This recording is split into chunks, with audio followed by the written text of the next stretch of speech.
Water ingress and all deformation seen on the stranded MSC Baltic 3. This is from the Maritime Exclusive and it was published on the 21st of February 2025.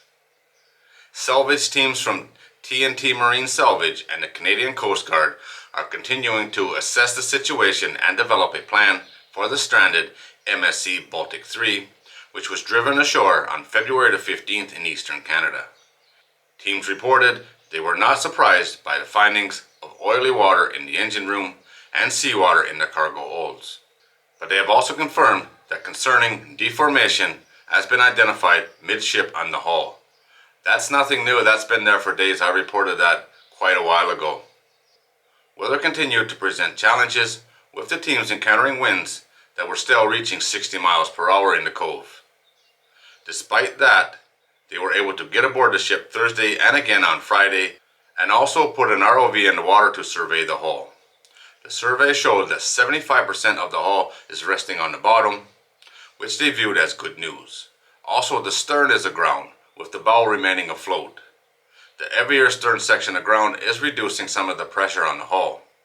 Bruce English from the Canadian Coast Guard told the Telegram newspaper on Friday that the ship is firmly aground. In the first days, he said they had observed the stern area moving in the waves, but now he told the newspaper nothing is moving. The vessel is stable where it is right now. Efforts are underway to sound the vessel's tanks to determine the amount of fuel and lubricants on board. The ship had been at sea since departing Montreal on February the 5th before it went aground. The concern is for an oil leak or pollution, but so far none have been observed. The Canadian Coast Guard vessel Jean Goodwill remains in the area and is loaded with materials that could be used to control a spill. On Friday, the vessel was permitted to enter Corner Brook, but the Canadian Coast Guard reports it will remain in Newfoundland. The offshore service vessel Avalon C, which has initially been brought in to possibly assist in towing the container ship, however, has been released. English told the newspaper that nothing would be happening quickly, and with the fuel and damage to the hull, there is no immediate plans to pull the vessel off the shore. English said the first step will likely to be remove the fuel and other polluting materials on the ship. Previously, they had said they would consider removing containers. The ship has approximately 470 containers on board, but according to the Coast Guard, over half of which are empty. The Coast Guard said while it understands the interest, it is encouraging people to stay clear of the area. They also imposed a safety zone and a no-fly zone for drones around the vessel. English said after getting the 20 crew off the vessel safely, the concern now is to not endanger anyone else as they continue to explore salvage operations.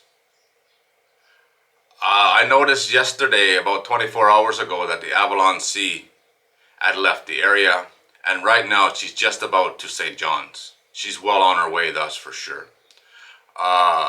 Nothing new in here other than the stern section is hard aground and it's not moving anymore. That's a good thing. We will have to wait and see what happens here. Hopefully they can get the fuel off of this, all the hydraulics, all the contaminants. It's quite a lot of stuff just in the engine room that needs to get off of this ship, that's for sure. Alright guys, there it is. As always, thanks for watching. I do appreciate it. If you're new here and you like these kind of videos, don't forget to subscribe before you leave, and we'll see you on the next one.